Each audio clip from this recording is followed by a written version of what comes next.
portion that surprised me. And in particular in that speech, you referenced the work of, quote, acclaimed investigative journalist Nicole Hannah-Jones and her, and again, this is a quote from the speech, provocative thesis that America was born in, provocative thesis that the America that was born in 1776 was not the perfect union that it purported to be. And indeed, Ms. Hannah-Jones, in her 1619 projects, describes the central thesis of the 1619 Project, which the New York Times laid out as a revisionist look of history, revising American history. And Ms. Hannah-Jones described her central thesis as, quote, one of the primary reasons the colonists decided to declare independence was because they wanted to protect the institution of slavery. Now, that claim is a highly contested historical claim. Do you agree with Ms. Hannah-Jones that one of the primary reasons the colonists decided to declare independence is because they wanted to protect the institution of slavery? Thank you, Senator. When I gave that speech at the University of Michigan, I was asked to speak on Martin Luther King Day. And every year they have a Martin Luther King Day speaker. And I gave a speech about Black women in the civil rights movement. Most of the speech, if not all of the speech, was focused on African-American women, their contributions to the civil rights movement, unsung contributions in many cases, and then some of the more recent African-American women who have made claims, who have done things in our society. One slide was of Ms. A journalist, as you say, who made that statement, and I called it provocative. It is not something that I've studied. It doesn't come up in my work. I was mentioning it because it was, at least at that time, something that was talked about and well known to the students that I was speaking to at the law school. So are you aware that since the 1619 Project came out, that it has been roundly refuted by very respected historians, including Gordon Wood of Brown University, including James McPherson of Princeton University? So we're going to get into this a little bit, but so basically what she's saying is that even though she put in that provocative statement at this talk that she was supposed to give on Martin Luther King Day, it still is a very provocative statement that the reason the colonists wanted their freedom was to continue slavery, which is just absolute BS. She knows it, everybody else knows it, but the people that want to continue in this race baiting and this race hustling, in this, trying to divide everybody according to ethnicity and color and all this other stuff that they're trying to do to divide and then hopefully conquer. Well, Judge Brown Jackson here, she obviously, Ketanji Brown Jackson, she mentioned it in there, and she's not somebody who is not intelligent. She's a very intelligent lady. She's obviously, very well educated. She's gone to the finest schools. She had all the privilege that anybody else in this United States of America can enjoy. And she knew exactly what she wanted to put in her speech. And she put that in her speech because she probably feels a little bit of that to be truthful, if not all of it. University, McPherson called it a, quote, very unbalanced, one-sided account which lacks content and perspective. And indeed, it was so thoroughly refuted that the New York Times quietly altered the digital version to remove references to 1619 as the year of America's true founding and the moment America began. Were you aware of that? I was not. So let me ask you, related to the 1619 Project, which I believe is deeply inaccurate and misleading. 1619 Project is closely intertwined with a movement that is called critical race theory. Critical race theory, as you know, originated at your and my alma mater at the Harvard Law School. In your understanding, what does critical race theory mean? What is it? Senator, my understanding is that critical race theory is it is an academic theory that is about the ways in which race interacts with various institutions. It doesn't come up in my work as a judge. It's never something that I've studied or relied on, and it wouldn't be something that I would rely on if I was on the Supreme Court. So critical race theory, as you know, has a She knows exactly what critical race theory is. She's just obfuscating, and she's basically trying to say, oh, you know what, I really don't really know what that is. As Senator Ted Cruz said, that critical race theory had its birth at Harvard, law school, at the Harvard schools. And most people in law, most people, especially somebody of the stature of Ketanji Jackson Brown, she knows what critical race theory is. I'm sure she's read the books about it, she's studied about it, but she doesn't want to put too much in stock into it right now, basically just saying, it's something that I sort of looked at, but I really don't know much about it. I don't believe that for a minute. Do you? its origins in the critical legal studies movement, which also came from Harvard Law School, from a number of critical legal studies professors, crits as they were known when we were in law school, who are explicitly Marxists. And they find their origins in Marxism, although critical legal studies frames society as a fundamental battle between socioeconomic classes. Critical race theory frames all of society as a fundamental and intractable battle between the races. It views every conflict as a racial conflict. Do you think that's an accurate way of viewing society in the world we live in? Senator, I don't think so, but I've never studied critical race theory and I've never used it. It doesn't come up in the work that I do as a judge. So with respect, I find that a curious statement because you gave a speech in April of 2015 at the University of Chicago in which you described the job you do as a judge. And you said sentencing is just plain interesting because it melds together myriad types of law, criminal law, and of course, constitutional law, critical race theory. So you describe...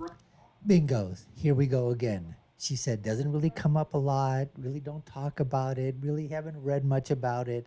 And then, boom, what happens? All of a sudden, you find out that here it is in one of her speeches. What are the types of law? Criminal law, constitutional law, critical race theory. These people lie so much, they don't even know that they're lying because they think they're telling the truth about the lies that they're talking about. She knows exactly what critical race theory is. Don't tell me that someone of her stature, of her educational background, of her pedigree, that she has no clue, especially as a woman of color, a black woman in the legal system, that she doesn't know what the heck critical race theory is. She doesn't know who some of the founding fathers of Marxists are, like Ibram Kendi and his ilk. Come on now. Described in a speech to a law school what you were doing is critical race theory. And so I guess I would ask, what did you mean by that when you gave that speech? With respect, Senator, the quote that you are mentioning there was about sentencing policy. It was not about sentencing.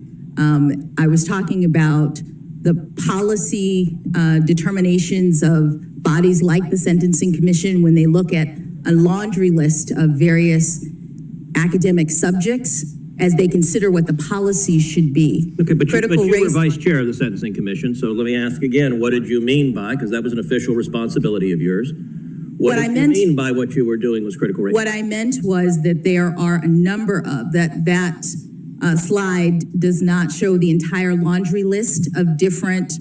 In other words, here come the lies, here comes the obfuscation, here comes trying to go around it because she knows she's caught, she's trying to think of a way, quick thinking on her feet, of how she can sort of make it look like that she really didn't mean that she would. It was just sort of, I just sort of threw it out there, just threw it out there as CRT. Didn't really have any substance to it. Academic disciplines that I said relate to sentencing policy, but none of that relates to what I do as a judge. So let me ask you a different question. Is critical race theory taught in schools? Is it taught kindergarten through 12th? Senator, I don't know. I don't think so. I believe it's an academic theory that's at the law school level. Okay. As you may recall, during the confirmation hearings of Justice Amy Coney Barrett, there was a great deal of attention paid to the fact that Justice Barrett served as a board member on the Board of Trustees of a religious private school, and the press focused very intensely on the views of that school. In your questionnaire to this committee, you disclosed that you are similarly on a board, specifically the Board of Trustees for the Georgetown Day School, and that you've been a board member since 2019 and you're currently still a board member. Is that correct? That is correct. In regard to the Georgetown Day School, you've publicly said, quote, "Since becoming a member of the GDS community 7 years ago, Patrick and I have witnessed the transformative power of a rigorous progressive education that is dedicated to fostering critical thinking, interdependence, and social justice." When you refer to social justice and the school's mission on social justice, what did you mean by that? Thank you, Senator, for allowing me to address this issue. Georgetown. Which really means, thank you, Senator, for allowing me to address this issue, really means, I can't stand you, Senator. How dare you bring up a question like that? But now that you brought it up, now I've got to give my answer. But these aren't the types of questions that you should be asking me. That's really what's playing in her mind. We all know that. Georgetown Day School has a special history that I think is important to understand when you consider my service on that board. The school was founded in 1945 in Washington, D.C. at a time in which, by law, there was racial segregation in this community. Black students were not allowed in the public schools to go to school with white students. Georgetown Day School is a private school that was created when 3 white families, Jewish families, got together with 3 black families and said that despite the fact that the law requires us to separate, despite the fact that the law is set up to make sure that black children are not treated the same as everyone else, we are going to form a private school so that our children can go to school together. The idea of equality, justice, is at the core of the Georgetown Day School mission, and it's a private school such that every parent who joins the community does so willingly with an understanding that they are joining a community that is designed to make sure that every child is valued, every child is treated as having inherent worth, and none are discriminated against because of race. So, Judge Jackson, all of us will agree that no one should be discriminated against because of race. When you just testified a minute ago that you didn't know if critical race theory was taught in K through 12, I will confess, I find that statement a little hard to reconcile with the public record, because if you look... In other words, he wants to say that I think you're lying, but he has to be nice. So I find it hard to reconcile is basically a nice way of saying, I think you're lying. Let's continue. Look at the Georgetown Day School's curriculum. It is filled and overflowing with critical race theory. That among the books that are either assigned or recommended, they include Critical Race Theory, an introduction. They include the end of policing and an advocacy for abolishing police. They include How to Be an Anti-Racist by Ibram Kendi. They include literally stacks and stacks of books, and I'll tell you two of the ones that were most stunning. They include a book called Anti-Racist Baby by Ibram Kendi. And there are portions of this book. Ibram Kendi is one of the biggest race hustlers, one of the biggest race baiters, one of the biggest bigots and racists that are out there. I don't care what color you are, white, black, green, blue, orange, brown, red, yellow. I don't really give a crap. But you know what? A racist is a racist is a racist. A bigot is a bigot is a bigot. Doesn't matter what his skin color is, doesn't matter what his ethnicity is, doesn't matter where he was born, doesn't matter anything about that. Ibram Kendi is racist right down to his soul, right down to his inner core. This guy is a bigoted, racist, race baiter. That I find really quite remarkable. One portion of the book says babies are taught to be racist or anti-racist. There is no neutrality. Another portion of the book, they recommend to babies confess when being racist. Now, this is a book. How stupid is that? That babies have to confess that they're racist. This is the absurdity. This is the moronicity. This is the asininity. This is the retardedness of these people. These people are the racists. These people are the bigots. They're the ones that are formulating CRT, that are teaching CRT. They're the ones that are teaching racism. They're the ones that are teaching bigotry. They're the ones that are fomenting hatred among the ethnicities and among the races. It's these people that are doing it. Book that is taught at Georgetown Day School to students in pre-K through second grade, so 4 through 7 years old. Do you agree with this book that is being taught with kids that babies are racist? Senator,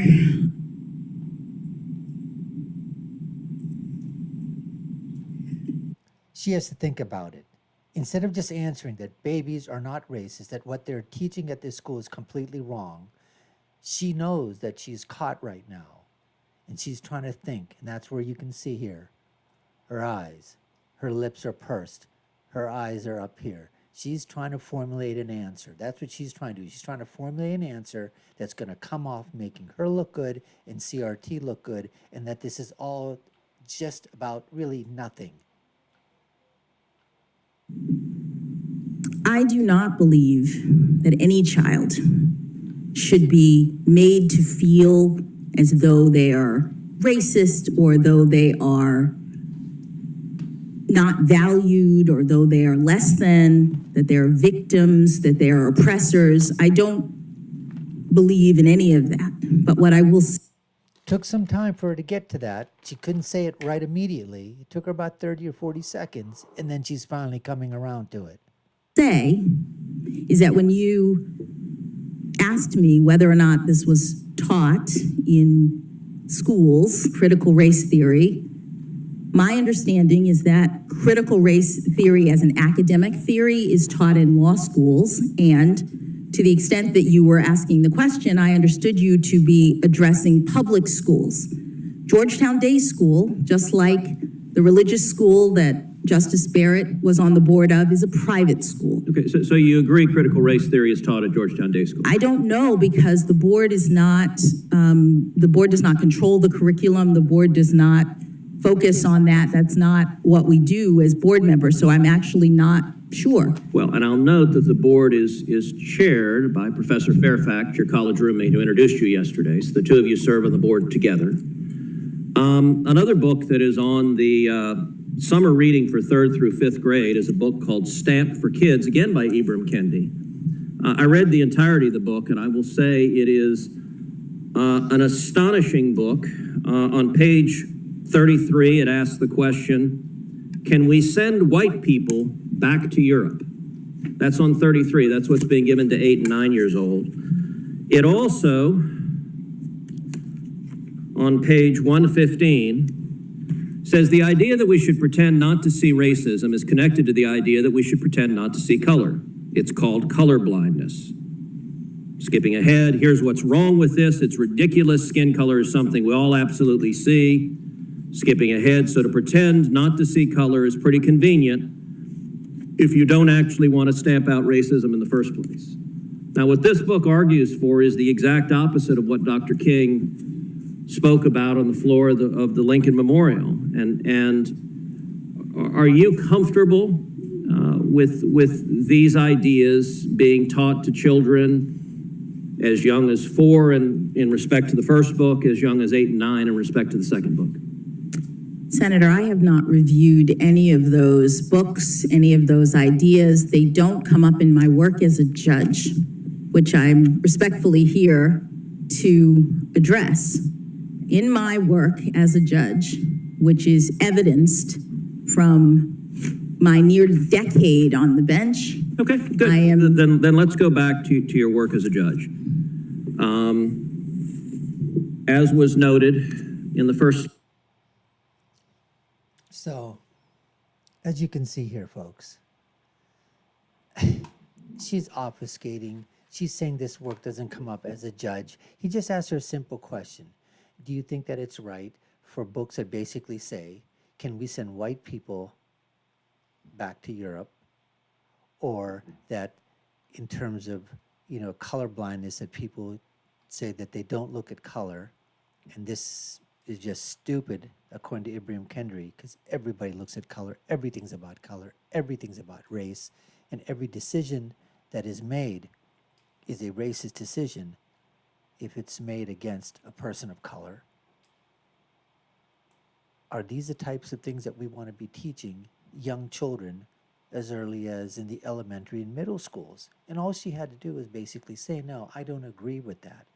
Why don't we just concentrate on, STEM, on reading, on writing, mathematics, science, those kind of philosophies, those kind of things. But no, she basically goes back to saying the good old standard answer, hey, I'm just here to, become a justice on the Supreme Court. All this other stuff doesn't mean anything. Well, it does mean something. It does underlie what's your thought process? What do you think about these? What are your values? What do you espouse? Are you okay with people like this fomenting more racism and more bigotry, whether it's coming from the left or the right, or from someone who's a person of color or someone who's white or whatever? These are actual great questions that need to be answered.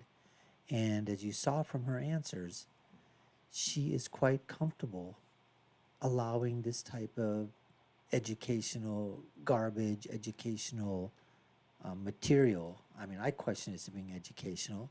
As I said before, I think it's racist and bigoted and full of hatred, and it just foments division amongst everybody, especially when you're putting these ideas into children's heads at a time when they just don't understand all these things and put it into context. Anyways, we appreciate you taking the time to watch. We hope you liked our reaction video to Ted Cruz questioning Judge Ketanji Jackson Brown. And if you haven't already done so, we'd certainly appreciate it if you subscribe to the channel. You've been watching the Dr. Nasir Shaikh Show. I've been your guest host. My name is Dr. Shaikh. We hope you hit the notification bell, like, share, and subscribe. Like, share, and follow us. You know what to do. And I'll leave you with my final thought, as I always do, folks, which is when you're right, you're right. And when you're left, you're wrong. We'll see you again next time, folks. Take care and stay safe.